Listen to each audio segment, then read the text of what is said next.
Buenas noches, bienvenidos a una nueva edición del Café del Correo, el programa de análisis y debate de la actualidad en la provincia de Cádiz. Están hoy con nosotros Manolo Gómez de la Torre, Emilio de la Cruz, Enrique Montiel y Rafael Garófano.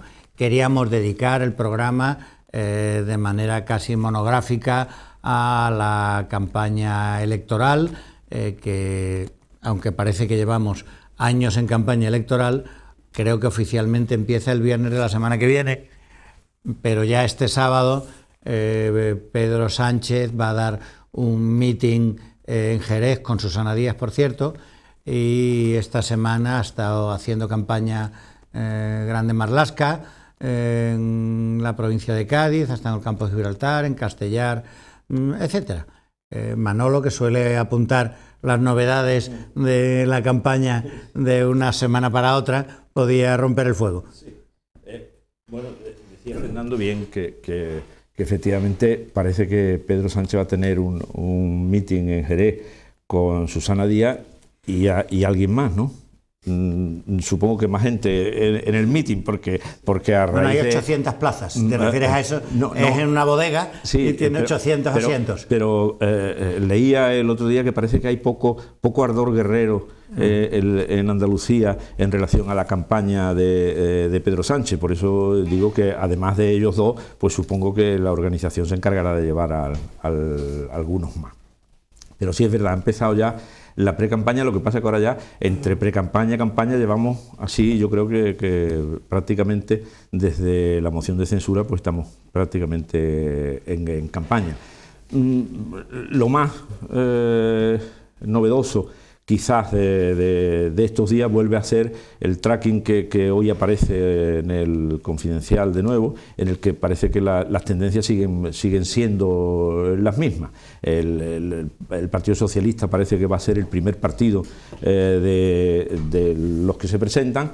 En segundo lugar, el Partido Popular, que parece que contiene su caída, y ahora le dan como 77 diputados de los 137 que tiene ahora, y quizás esa caída se detiene por el parón de las expectativas de Vox, que parece que se está manteniendo sin subir como venía siendo últimamente, y en el caso de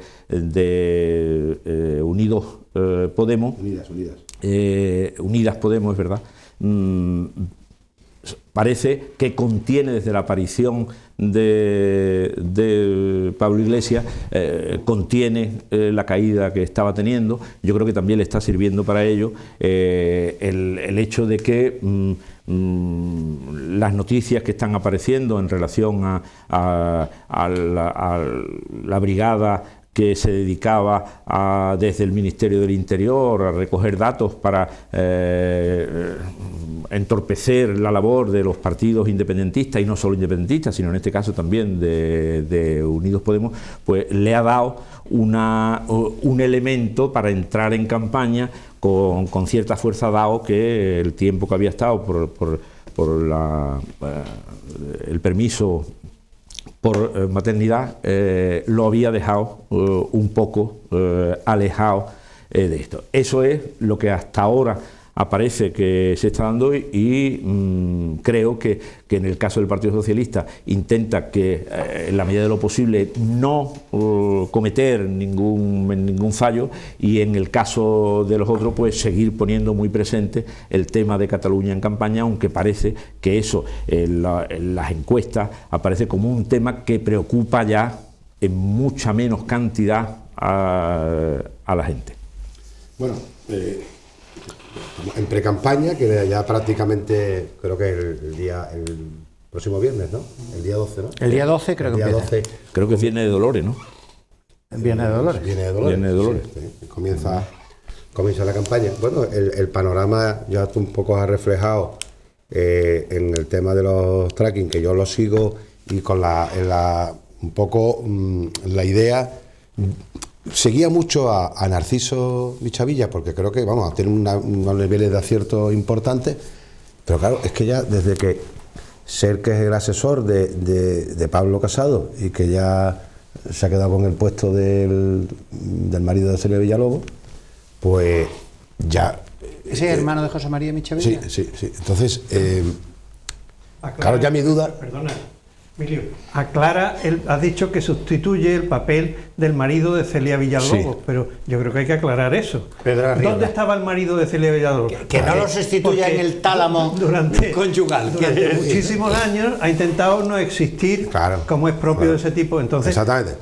Perfecto. Perfecto. Bueno, pues Pedro Arriola, con el cual he conocido y he tenido hace años, como digo, estuvimos en la Universidad de Sevilla con temas de encuestas y tal, ha sido un hombre que ha estado ahí, como bien dices, que sin hacer ningún ruido. Cuando ha hecho algún ruido, pobre, pues no lo ha hecho bien, porque los ruidos que hizo sobre Ciudadanos y Podemos al final fueron... Y claro, ¿qué ocurre?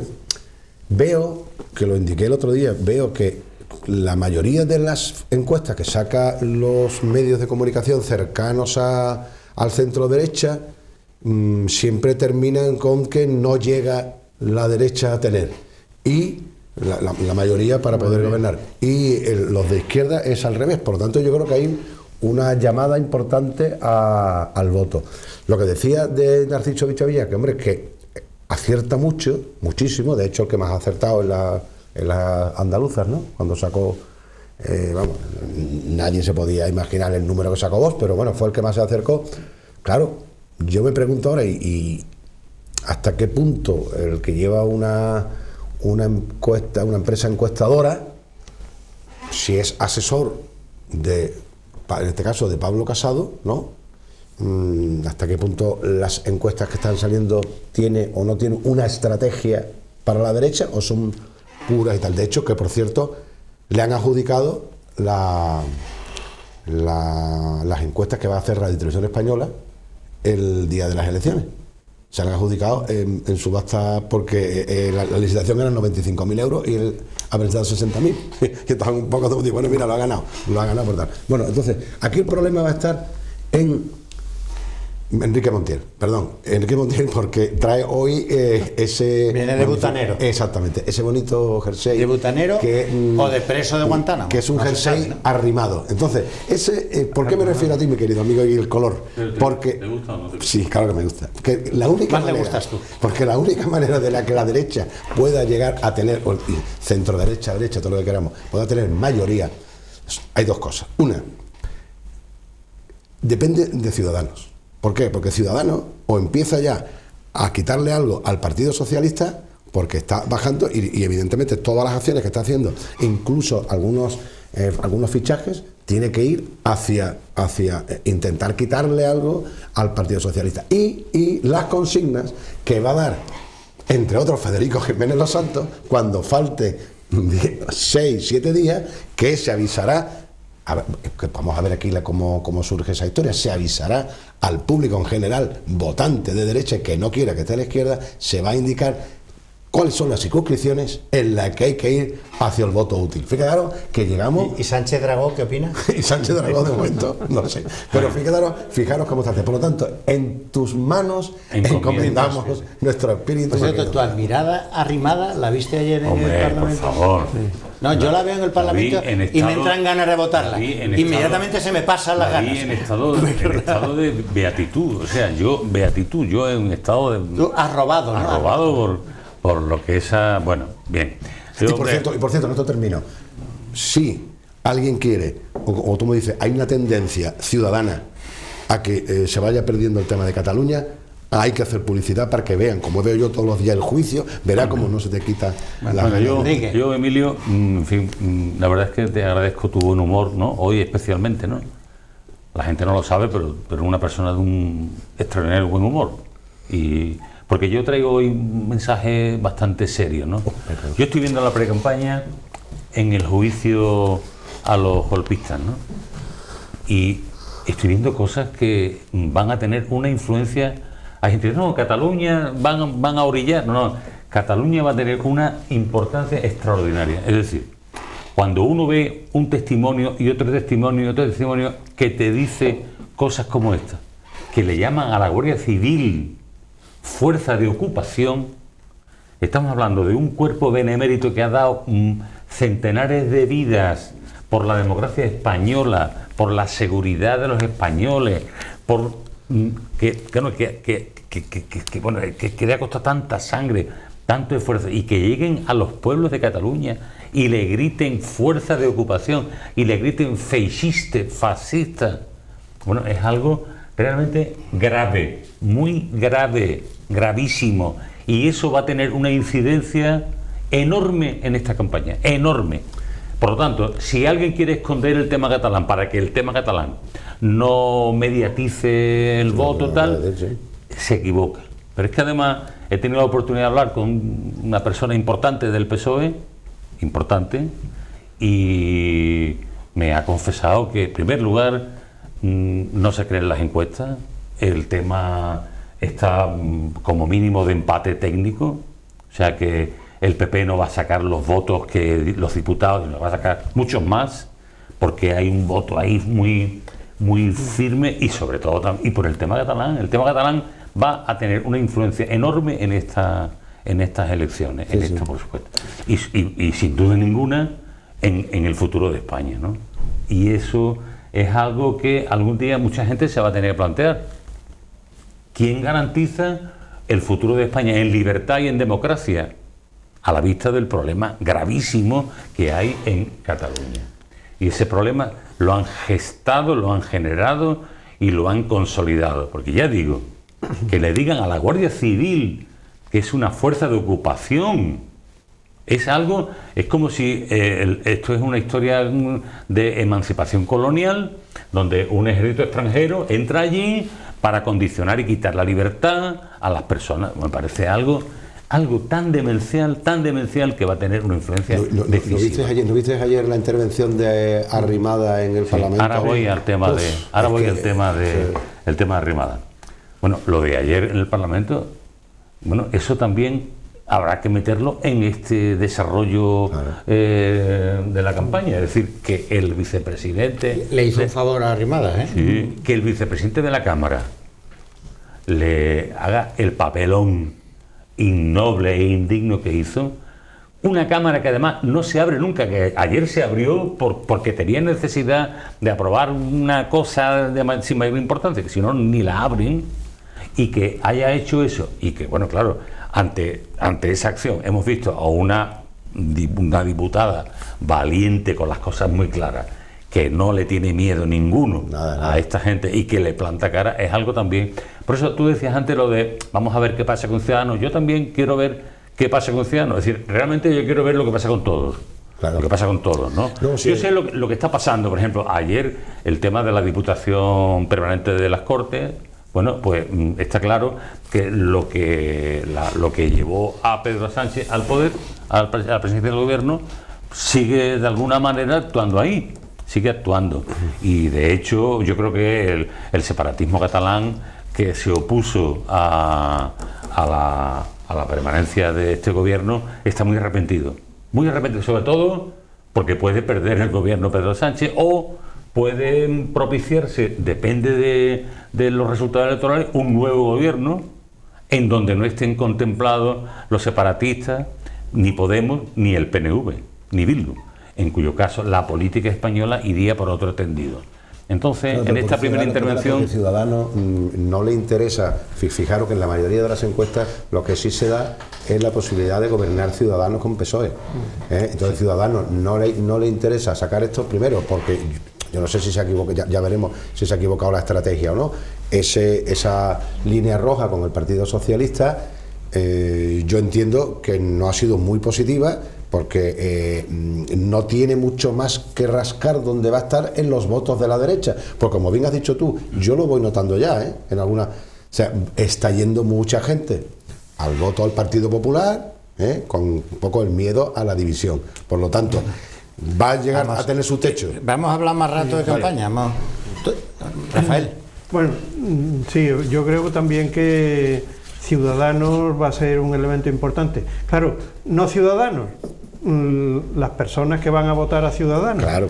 Porque Ciudadanos en los últimos meses ha mostrado una impudicia, rayando en la obscenidad, respecto a qué significan los principios ideológicos para un partido. Es decir, nada, pero además poniéndolo de manifiesto semanalmente con bandazos en función de la prospección electoral y los cálculos, y incluso la elaboración de las listas, las personas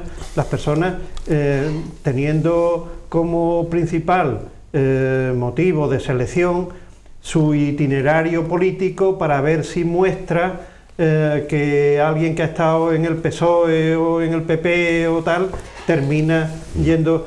Es decir, que posiblemente esa vaciedad ante el electorado de qué es Ciudadanos y sus principios ideológicos, programáticos y tal, pueda hacer efectivamente que haya al final una desbandada de votantes que vuelva fundamentalmente al Partido Popular. Es decir, Claro. que no tenga nada claro, que diga, bueno, son los modernos, pero en esas listas está entrando mucha gente del PSOE. Y esos tránsfugas, porque en algunos casos son tránsfugas, algunos han cambiado su forma de pensar y se han reubicado políticamente, pero otros son tránsfugas buscando la continuidad en la vida Sí, pero política. una técnica que utilizó el PSOE. El PSOE se chupa la No, UCD, no, todo. se lleva Fernández Ordóñez, No, todo. se lleva todo, o sea, se ha llevado, sí. y el PP Pero se en el trajo caso de todo. Soraya Rodríguez No, es muy graciosa. Hombre, claro, evidente. No, no. Yo sé lo que tú piensas de... Bueno, pero no, por lo que pronto- ha visto la luz cuando dejó de ser diputada. Sí, pero Fernando, lo que decía Emilio, por lo pronto le ha quitado un voto al PSOE. Bueno, el suyo, el de la familia y de los amigos. Sí. O sea, que ya le ha quitado votos. Bueno, efectivamente, pero- esta gente quitan votos, ¿eh? Bueno, pero yo Quitan creo votos. que pueden quitarlo No, la de gente la no se familia. cabrea porque Soraya Rodríguez ayuda al PSOE. No. Bueno. No. Según. Pero- según O sea, hay gente pero del Ciudadano puede que va a quitar- votar al PSOE porque Mira. Soraya Rodríguez se ha ido. No. Ah. Que No, dudo es que eso tenga el menor impacto. Pero mira la pregunta. ¿Tú Te he crees que hay entendido a gente- la perfección. Hay gente y de, creo que otras no tiene- de otros partidos? Creo que no tiene el menor impacto Acuérdate, en términos acuérdate de la electorales. frase que hay gente para todo.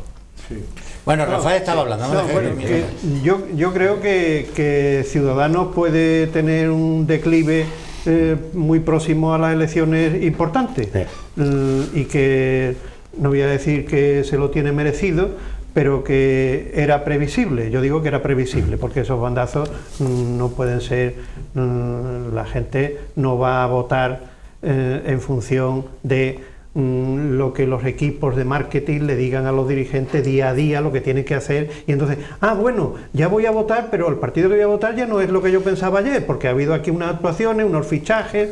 Yo creo que eso puede perjudicarle en gran En el caso de medida. Fernando y Rafael son personas que tienen un criterio moral con relación a la política, quizás porque ellos han estado en la política, saben muy bien tal, y tienen como yo veo un sentido moral, en el sentido de la moral griega, es decir, el sentido de la ética, una ética, más que la moral, una ética. Más Y yo- moral tiene él. Pero no hubiera sido que el caso... él no se ha pronunciado todavía. Enrique, en el caso que nos atañe, que comprendo que esta Soraya Rodríguez crea que Ciudadanos es ahora lo mejor. Dilo, vótales, pero no vayas en una lista, porque entonces nos obligas a todos a pensar, sin temor a equivocarnos mucho, que de la misma forma que antes eras diputada en el Parlamento con un sueldo, quieres ser diputada en Bruselas con un sueldo. Me deja Esa que impudicia que- deja que argumente un momento, Mira. y voy a argumentar. Y eso dentro de los partidos no ocurre. Dentro de los partidos, ¿cuánta gente era de Casado o bueno, era del bueno, otro bueno, y ahora bueno. se han ido al otro? Bueno. ¿O cuánta gente de Pedro Sánchez Ya, pero bueno, se no ha nos ido? volvamos locos ya, porque eso, no. eso es Aquiles y la tortuga. Es lo mismo, Claro, Fernando, claro, es lo mismo. Claro. Vale. No, pero que tiene que ver, para claro. el elector ajeno al mundillo político es completamente distinto. Eso es una cosa que pasa dentro de los partidos. Claro. No le afecta a él cuando va a votar cómo se ha confeccionado la lista y que hay detrás del partido y la sigla al que él va a votar. Yo creo que eso Mi patrocinador, son por favor, mi cosas patrocinador. diferentes. A mí me gustaría diferenciar dos cosas. Cuando digo que el tema de Cataluña parece ser que empieza a pesar menos en el electorado, ¿qué quiero decir con ello? El tema de Cataluña es grave, el tema de Cataluña es muy grave. Es muy grave. Porque, Bueno, es un golpe de Estado, imagínate. Es muy grave porque significa que de Golpe de pronto un gobierno decide, saltándose la Constitución, saltándose el Estatuto de Autonomía, despreciando al Parlamento, al Consejo Consultivo de Cataluña, etcétera, etcétera, decide saltarse toda las leyes. Y precisamente por eso, y porque este país es un Estado de Derecho, hoy vemos cómo los que hicieron eso, los que quedan aquí, están siendo juzgados. Y lo está viendo todo el mundo. Y de ese juicio vendrán luego unas sentencias. Y eso será así. Y no ha habido ninguna variación en la posición hasta ahora del Ministerio Fiscal en relación a lo que pedía cuando el Ministerio Fiscal, diríamos, dependía del gobierno del Partido Popular. A lo que yo me estoy refiriendo es que hay una diferencia entre eso que yo sostengo y digo, el derecho a decidir no existe, el derecho de autodeterminación no está reconocido y por tanto lo demás son mandangas, pero ¿dónde está para mí el meollo de la cuestión? En que esa gravedad se quiere instrumentalizar haciendo responsable de eso al Partido Socialista. Y yo lo que vengo sosteniendo en esta tertulia y tertulias anteriores es que los sucesos graves, el pleno del Parlamento del 6-7 de diciembre, cuando unilateralmente se declara la independencia, cuando se declara la República, cuando el presidente del gobierno de Cataluña, señor Puigdemont, se escapa, cuando se escapa Gabriele, diputada de la CUP, cuando se escapa la otra diputada que era de Esquerra Republicana, que ahora está en Suiza, que no me acuerdo ahora cómo se llama. Cuando ocurre todo eso, había un gobierno del Partido Popular y sería por mi parte insensato decir que son ellos los responsables de eso. Pues lo mismo digo que me parece algo muy cobarde el instrumentalizar la gravedad de lo que ocurre en Cataluña, pero señalando y diciendo, y la responsabilidad de eso, de estos señores. Pero, y cuando se dice, pero se puede eso, pero y yo digo, ¿se puede eso demostrar? Y dice, no se puede demostrar. Hay unos acuerdos secretos, pero ¿dónde están esos acuerdos? Ya aparecerán, pero hasta ahora lo que sí está saliendo y está siendo demostrado es lo que ocurrió bajo el mandato de quien ocurrió y lo que desde el Ministerio del Interior del Partido Popular se estaba haciendo en relación a los partidos independentistas y en relación a partidos constitucionales. Y eso es lo que hay hasta ahora. Por tanto, me parece, y no seré yo el que aquí tenga que defender al Partido Socialista, pero sí me parece muy mezquino el que se intente en la campaña instrumentalizar la gravedad y se saque como consecuencia, eso viene de un gobierno socialista que ha gobernado y que lleva gobernando 9 meses. Sí. Eso es lo que me parece. Si me deja que te argumente, bueno, yo no he dicho eso en ningún momento. Yo no lo he dicho en ningún momento. Quedan 2 minutos, pero luego tenemos un bloque. 2 minutos, brevemente. Que hable 2 minutos, pero que si luego quieres continuar. Manolo, tú sabes que hay una línea de tiempo. Entonces, en tu planteamiento termina, digamos, cuando se pone el 155, es decir, que el gobierno del PP, que preside Mariano Rajoy, al que le ocurren todas estas cosas, actúa. Entonces, del 155... Con el gobierno popular, sí, con el partido Socialista, sí, y con Ciudadanos. Sí, lo que pasa es que el Partido Socialista no es 100%, y no es yo te apoyo hasta aquí y hasta allí, no. Y el Partido Popular era homogéneo. No, perdona, 100%. Por favor. No, quiero decirte que eso está en la historia.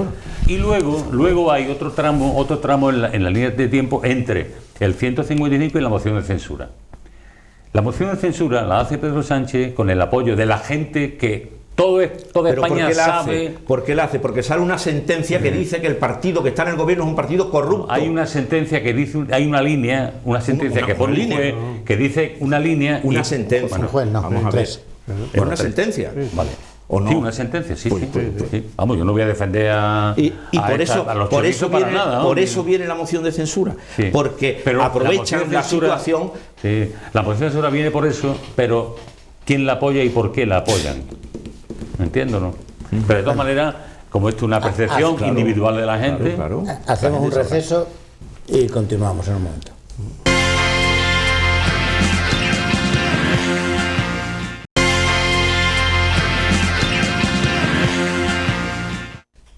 Ante el clamor popular, si queréis, podemos hablar que aquí hay algún testigo presencial de los 40 años de la constitución de los ayuntamientos democráticos, que por cierto en la ciudad de Cádiz no se celebra, no sé por qué, el ayuntamiento no tiene interés. Sí se ha hecho en Chiclana, que han juntado a todos los alcaldes y concejales de la democracia, y sí se ha hecho en Jerez, que yo sepa, con todos los alcaldes y concejales de la democracia. Digo porque Rafael era concejal de San Fernando en ese momento, y Manolo era concejal de Cádiz. Podemos, digamos que sirve un poco. Precisamente. No, pero he dicho esto porque les doy el turno primero a ellos. O sea, que tú ahora te callas, y tú también, y habla Manolo y Rafael, y luego habláis vosotros. ¿2 minutos? No, Rafael, venga, habla. No, luego. Rafael. Bueno, Rafael y Manolo. Quizás más una intervención más que nostálgica. Yo creo que lo más interesante es hacerla comparativa con los tiempos actuales, ¿no? Yo creo que eso puede ser lo más interesante, traer aquello a la hora, ¿no? Y aquello era que había que formar los partidos en algunos municipios para que a su vez pudiera haber listas electorales, porque en algunos municipios no había el partido. Y en otros había que hacer las listas electorales, pero la gente en general no estaba acostumbrada en absoluto a que su nombre fuera con unas siglas y con una campaña electoral y tal. Y era un salto desde décadas intentando que, bueno, yo intento pensar libremente, pero de ahí a que públicamente se me califique en un... Pues era tremendo. Yo nada más que puedo poner un botón en el de San Fernando. El de San Fernando, que me parece que eran unos, vamos a redondear, unos 20 concejales. 20 personas en la lista en San Fernando del PSOE. 25. No encontrábamos 25 justos en San Fernando para llevar en una lista. No teníamos 25 personas. De tal manera que en un alarde en absoluto de feminismo, sino de machismo radical, metimos de relleno a las parejas y a las mujeres de algunos para poder llegar a los 25.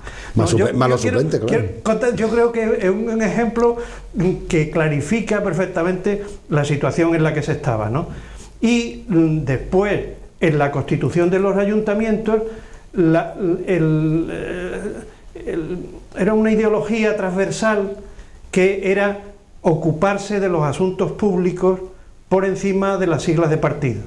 Y entonces se veía cómo, después de constituidos los ayuntamientos, había alcaldes que le daban competencias y concejalías a todos los miembros de la corporación, muchas veces en función de su preparación o de su ocupación profesional, y no a los de su grupo o incluso de los que lo habían nombrado alcalde, ¿no?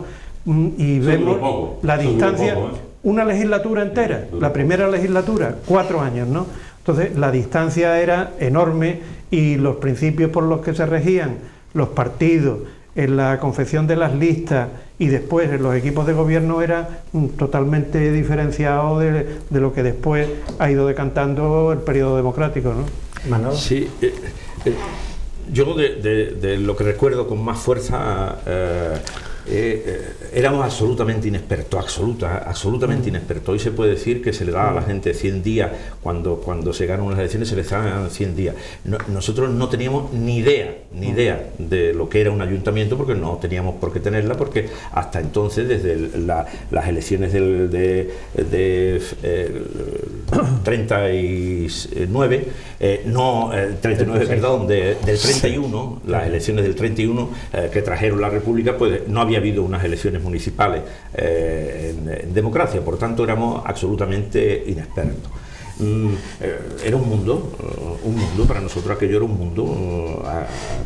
Es verdad que algunos tenían experiencia sindical, experiencia en movimientos vecinales, experiencia en movimientos de universidad, etcétera, pero en cuanto a política institucional, ninguna experiencia. La segunda cosa que recuerdo es que el acuerdo que hizo posible los gobiernos de izquierda, los ayuntamientos, en detrimento de quien había ganado, muchos de ellos, en las elecciones, que era la UCD, pues fue otro elemento también distintivo. Recuerdo que yo llamé a las 11 de la mañana, el pleno creo que era a las 12 cuando se constituyó, llamé desde una cabina telefónica de las puertas de tierra para decir: el acuerdo es ya firme, se ha cerrado, sí, esta madrugada se ha cerrado el acuerdo y tenéis que votar, los dos concejales que estábamos, Pepe Mena y yo, tenéis que votar al candidato socialista. Qué trago, qué trago. Como nos llevábamos el Partido Socialista y el Partido Comunista, pues sí, tenéis que votar. Se llama, bueno, ya, se llama Carlos Díaz y el candidato de eso. Y luego también recuerdo, como otra de las cosas increíbles, porque luego la cosa funcionó bien. Aquellos gobiernos en los que estábamos, el Partido Socialista, el Partido Comunista y el PSA, funcionó bien. Pero recuerdo, por ejemplo, la Comisión de Gobierno. Y la Comisión de Gobierno estaba representada entonces la oposición. Imaginaros vosotros el Consejo de Ministros de ahora, de Pedro Sánchez, y que en el Consejo de Ministros fuese obligatorio que estuviese una representación, Pablo Casado y alguien de los suyos. Y algunos con competencia, Manolo, algunos con competencia. Y Rivera, y algunos suyos también dentro del Consejo de Ministros. Así era la cosa de extravagante aquello. Y sin embargo yo creo que luego las relaciones fueron buenas, fueron unas relaciones, yo las recuerdo con muchísima lealtad, esos gobiernos de coalición, y luego nos hemos seguido viendo con el tiempo, han pasado los años y la verdad es que se recuerda ahora. Yo creo que eso ahora sería muchísimo más difícil de conformar, pero que son así cosas de las que recuerdo, como la llegada también al ayuntamiento y encontrarnos con los parados de Santo Domingo, que estaban esperando que hubiese una nueva corporación que iba a solucionar los problemas del paro o los problemas que tenían entonces, y que estos días han aparecido en un buen reportaje sobre cómo estaba entonces Cádiz, que eran los ayuntamientos, eran nada, vamos, eran nada, me refiero, en cuanto a la preocupación que supongo que tenían muchos de los concejales que entonces estaban por su ciudad, pero eran instituciones. Pues aquello duró, aquello duró muy poco. Aguanto las ganas de decir algo al hilo de lo que Rafael comentaba. Incluso la inexperiencia, una cosita última, la inexperiencia, cuando lo he recordado aquí alguna vez, cuando votamos la corporación, si íbamos o no íbamos a la procesión del Corpus.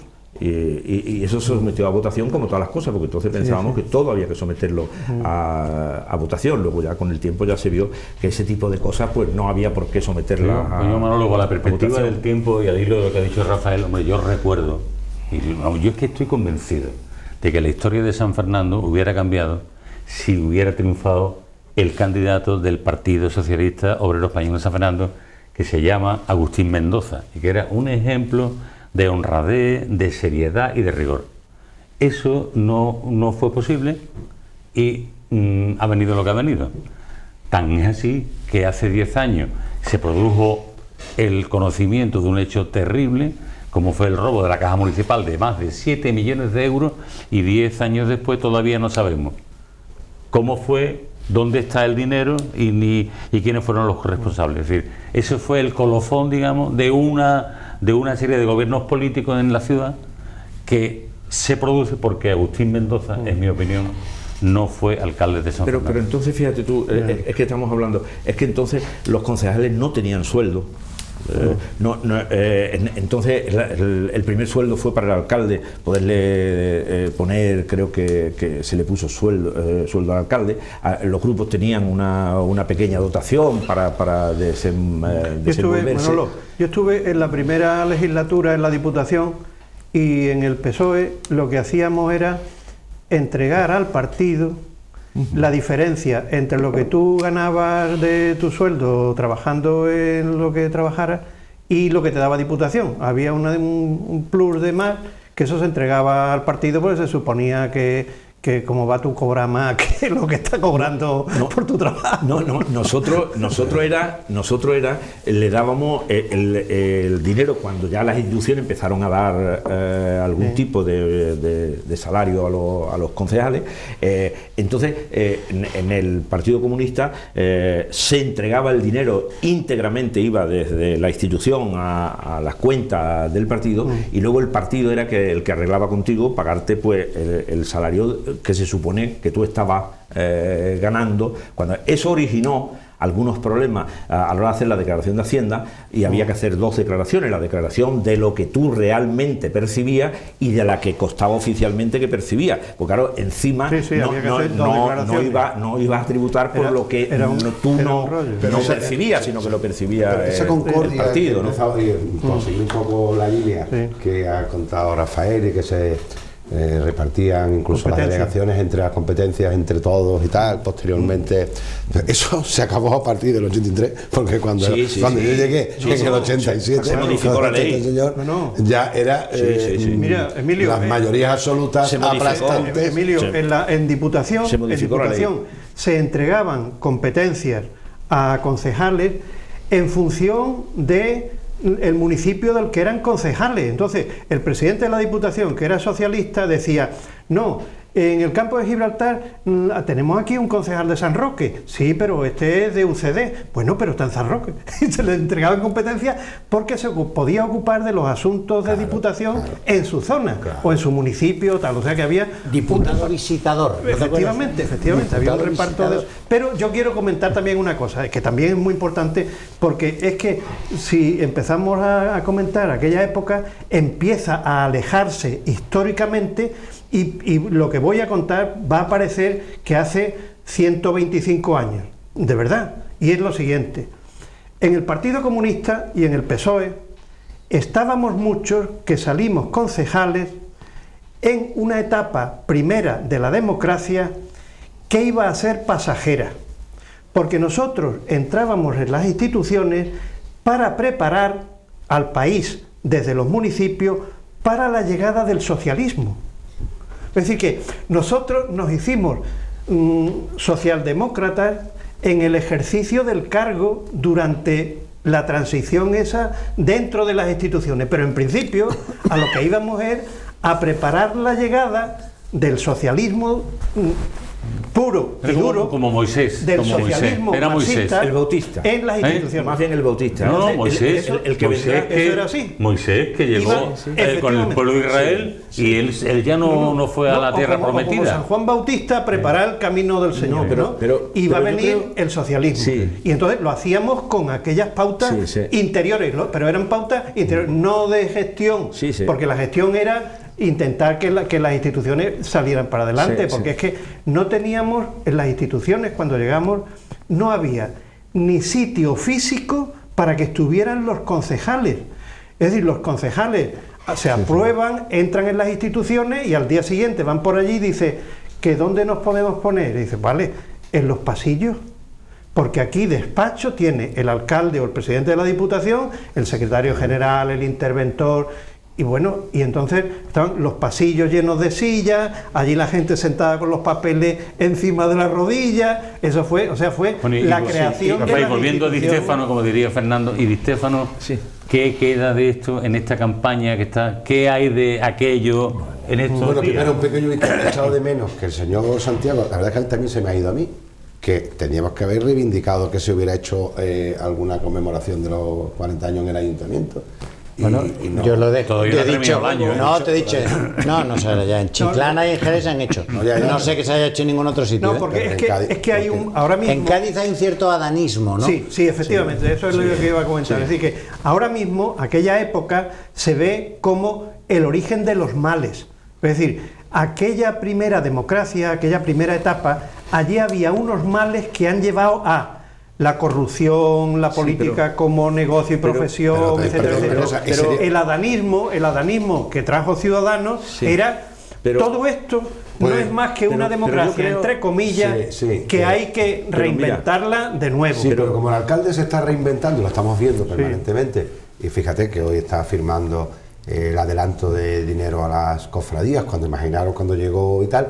yo creo que incluso del mundo de donde proviene le vendría bien, porque imaginaros, crearía un gran coro que ya se hizo a los 25 años, ¿no? Sí, que estuvimos, hombre, y yo creo que eso da siempre... Sí, pero fíjate, yo creo que... Una situación muy positiva, ¿no? Es otra cosa, porque efectivamente a los 25 años estaba gobernando Teófila Martínez y se hizo un recordatorio de los 25 años y se invitó a los concejales de hacía 25 años y tal. Y yo creo que no es tanto a la etapa de los ayuntamientos, de los primeros ayuntamientos democráticos, de los que hacen ahora Podemos dejación, sino de la clase política que viene luego en los gobiernos de las autonomías y los gobiernos de la nación. Porque si tú te acuerdas, en los primeros años de los ayuntamientos democráticos, aquello era un hervir continuo de asociaciones de vecinos, de comisiones ciudadanas, de gente además que trabajaba sin cobrar nada. Yo me acuerdo de la comisión de fiesta, ciudadana de fiesta, gente que le echaba horas y horas a eso sin esperar ningún tipo de... Eran activistas, ¿no? Eran entonces activistas. Entonces, no lo sabían. Ese movimiento, lo sabían. Ese movimiento existía. Y menos que se podía vivir de eso.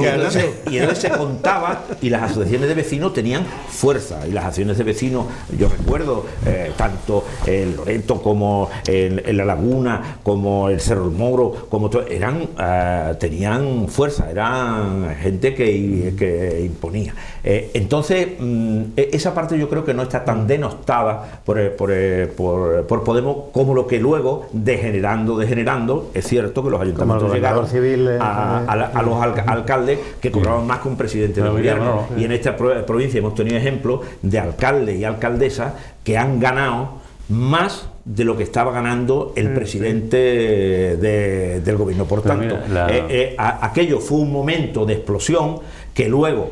es verdad que cuando el Partido Socialista en las elecciones siguientes tuvo mayoría absoluta en los ayuntamientos, se desentendió de socios ninguno, no mantuvo ya ninguna alianza ni con los partidos a su izquierda ni con los otros partidos ni nada, y empezó ya luego en el año 82 no sé lo que pensaréis, pero los ayuntamientos quizá están pendientes o requieren de una profunda reflexión sobre su naturaleza. ¿Por qué? Supuesto. Porque es curioso que este fue un tema de la España de los Austrias, el mejor alcalde del rey. Es decir, el ayuntamiento era la institución más cercana al pueblo, pero en la democracia española actual sufre un detrimento en favor de las autonomías. Es decir, cuanto la autonomía va cogiendo más competencia, más presupuesto, más funcionarios, más tal, los ayuntamientos van decreciendo. Entonces, y las diputaciones también. Entonces, ¿qué ocurre? Que, llegará el momento en que habrá que equilibrar el desequilibrio que se ha producido tan grande entre los ayuntamientos de una comunidad y el gobierno autonómico. Eso debe ser una reflexión de los partidos y de la sociedad en su conjunto, porque puede que no sea justo lo que esté ocurriendo. ¿Qué os parece, qué os parece cómo va evolucionando la confesión de listas electorales y cómo han cambiado los sistemas también, como vinieron? Es decir, cómo era el sistema no había primaria. No había, o sea, que todo el mundo quería primaria, y ahora las primarias se están eludiendo por parte de todos, ¿no? No había primaria y se miraban, pero sí se miraban las expectativas de los votantes. Es decir, estos dos en cabeza no, que son los dos muy rojos, rebaja un poquito el rojo. Ponga no sé quién, que un comerciante que tiene mucho tal y cual, socialista, pero no tal. Entonces se buscaba rebajar un poquito el tono para tener más electorado, porque claro, si lo ponía de un color cerrado, pues tuvo electorado. ¿Y quién hacía las primarias? Las primarias las hacía el pueblo votando. Pero, si suponía un candidato que el pueblo lo rechazaba, no votándolo, el pueblo hacía la primaria. Quizá también, Rafael, se elegía a la gente que se pensaba en los partidos que estaba especialmente cualificada. Sí, eso es así. Ahora vamos, tampoco hay que ponerse de abuelo cebolleta, pero ahora yo veo que se elige a la gente en función de la lealtad al mando ejemplo, de turno. Claro, y antes decía, oye, ¿quién sabe de esto? ¿Quién tiene tal conocimiento, y sobre todo, trayectoria? En la segunda legislatura empezó ya la normalidad, por decirlo de alguna forma, de lo que hay ahora. Eso llevó a que en la primera legislatura los que mandaban en los aparatos, que incluso venían de la época de la clandestinidad, ellos decían, no, yo cómo voy hasta ahí, mi preparación, no sé cuánto, y entonces se acudía a un inspector de educación, no sé qué, y dice, bueno, este no es muy rojo, pero esos cayeron todos en la segunda legislatura, cayeron todos.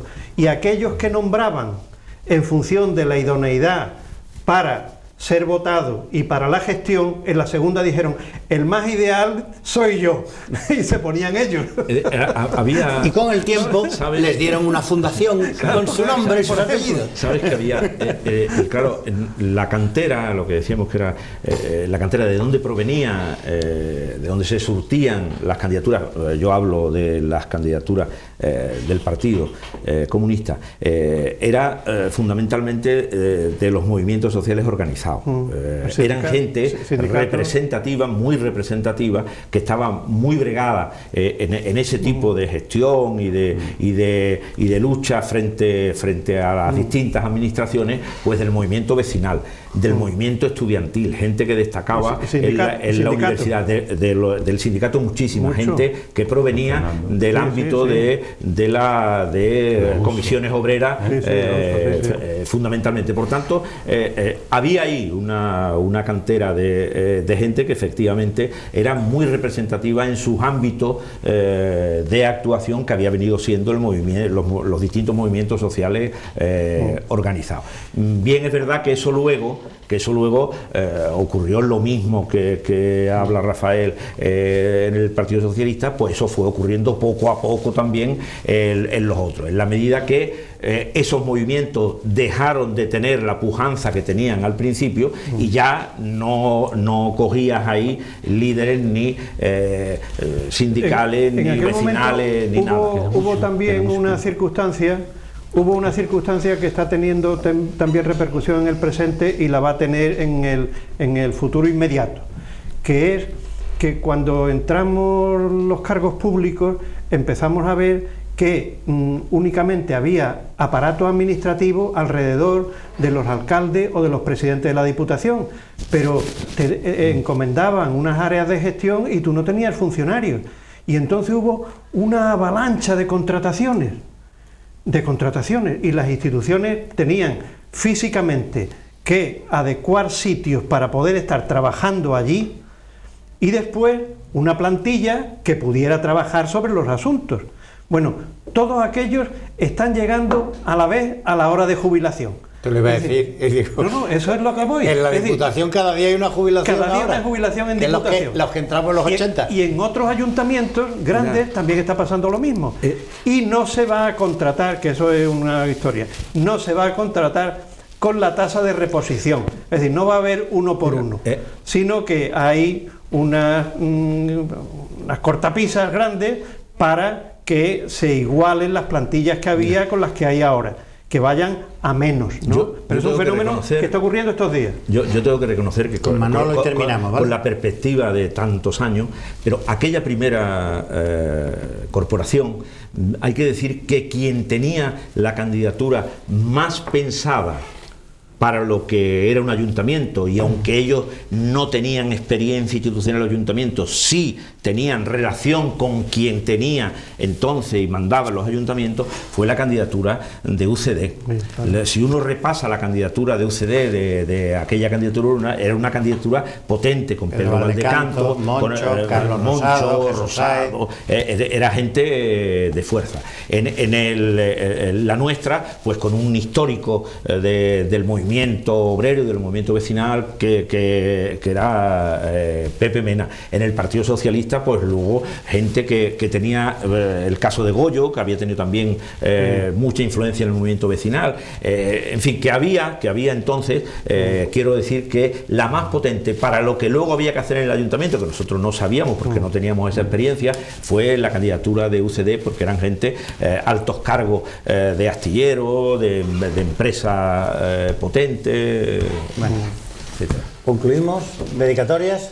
A Gonzalo Escalera, joven directivo que se incorpora a nuestros seguidores de Tertulia, que he hablado esta mañana con él, y bueno, pues un tertuliano, un seguidor más, y desde aquí pues el agradecimiento. Bueno, pues con esta dedicatoria damos por concluido el Café del Correo de esta semana. Agradecemos a Enrique Montiel, a Rafael Garófano, a Emilio de la Cruz, a Manolo Gómez de la Torre sus opiniones y sus comentarios. Les agradecemos a todos ustedes por habernos prestado atención y les convocamos para dentro de una semana en un nuevo Café del Correo.